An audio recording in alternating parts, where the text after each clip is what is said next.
Hi, I'm Dr. Angela Taylor, and today we're discussing brainwave synchrony to 10.x hertz, a method to improve executive function, neurocognition, and behavior in ADHD and ASD, autism.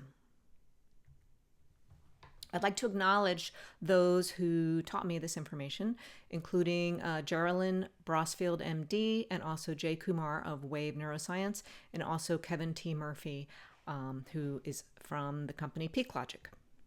Okay, so the way that this process works is that we first do a EEG or a QEEG recording, and that is basically the patient wears a helmet, a very special helmet that has a whole bunch of microphones all over the place, and they're very sensitive. And these microphones are so sensitive that they can record brain waves. And this EEG or QEEG is collected while the patient is awake with their eyes closed in a resting state, like this. All right, and then after all the brain waves are recorded for about 2 minutes, it can go longer, but 2 minutes is the minimum, then the brain waves can be analyzed and a report can be made, and we can see what's going on. And then we can deliver personalized therapy to the patient. And TMS stands for transcranial magnetic stimulation. Okay, and so this therapy provides gentle, targeted stimulation to areas of the brain. We're going to talk about that more in a sec. Here we go. Alrighty. So what might we expect to see? Well, in a neurotypical patient, their QEEG, we might expect to see that all parts of the brain, the front, the central, and the posterior, are all lined up here at around 11 hertz or around 10 hertz, somewhere between 10 and 11 hertz. Okay. All right. And why might this be? Well, as we already mentioned, the QEEG is collected with the patient being in an awake, eyes closed resting state, and that is the alpha state. All right, so we're expecting to see alpha waves, okay? And ideally, all of them are lined up, okay? All right, now if we are seeing some disruptions of function, we might see 10 or 11 hertz, here, but then something else in the front and something else in the middle of the brain. So the brain's not coherent, okay? So that's an explanation of what's going on, a basic explanation, alrighty? So what we want is for the brain to be in the zone, firing at a comfortable resting rate while the eyes are closed, awake, okay? If the brain is firing too slow, it's basically like parts of the brain are asleep, okay? Or if the brain is firing too fast, we might see hypervigilance, anxiety, and a lack of impulse control. Now, what's interesting is that ADHD and autism kids can have a mixture of slow and fast neurons, sometimes even in the same brain region. So let's keep going here. Alrighty. Here is a normal distribution of brain wave energy, and this patient is in sync. Their brain is running at 10.7 hertz. It's all lined up. Okay, so this is ideal. Here's another ideal example where this patient's brain is running at 10.2 hertz, all in synchrony. All right. So now we're going to look at an example of a patient who was missing some of these synchronies in certain parts of the brain, certain regions, okay?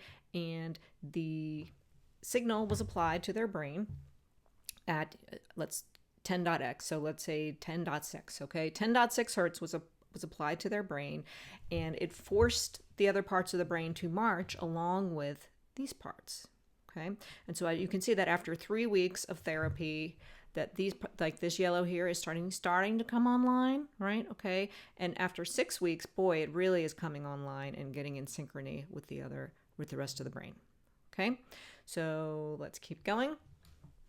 Here's a paper I invite you to read, published in 2020, and now we're going to give you 5 case studies. So in this first case study, we see a 16-year-old male with autism, but also right here, these leads correspond to ADHD, FP1 and FP2. And then we also see that F8 is very off, okay? And that corresponds to lack of joy and a blank affect. And then we also see F3 being off, and that corresponds to anxiety. Okay, here's another case study. This is a 15-year-old with ADHD, and you can see here FP1 and FP2 are out of synchrony. And now we have a 16-year-old male with ADHD and also with addiction. And now we have some data showing you before and after treatment. So here's their baseline for this male with autism. I'm sorry, I don't have the child's age. I believe he was around 10 years old, but I'm not certain. Okay. So anyway, here is his baseline. You can see a lot of asynchrony. And after 3 months of treatment, things are really coming online. And after 6 months, they're really coming into synchrony. Okay. I have seen before and after videos of this patient, but due to confidentiality reasons, I cannot show those to you now.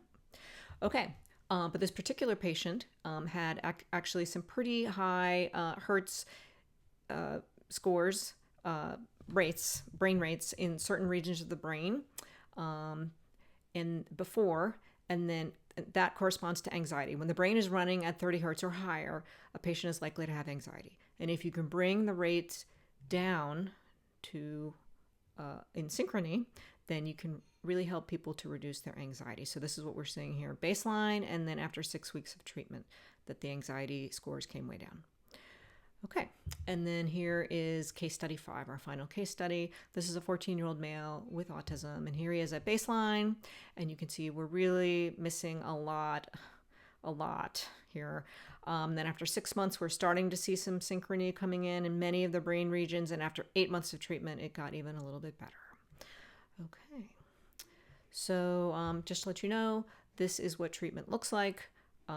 The device is put in different parts of the brain to synchronize it, and it'll be running at 10.2 or 10.6 hertz, depending on what is appropriate for the patient. It is personalized. And if you would like to know, over about 10 years, TMS therapy has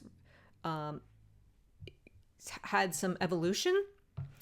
So we started off with standard TMS, and it was higher powered. And we would not run an EEG necessarily, so we really weren't knowing we couldn't measure our progress in terms of brain waves anyway. And the frequency was always fixed at 10 hertz. And then then it was modified so that we could modify the frequency. And then finally we got to PrTMS, where it is we do collect EEGs. We collect EEGs every 6 weeks. It is a lower amplitude. The frequency is personalized. It could be 10 hertz or 10.2 or 10.6 or 11, whatever the patient needs. And that is the end of today's presentation. Thank you for watching.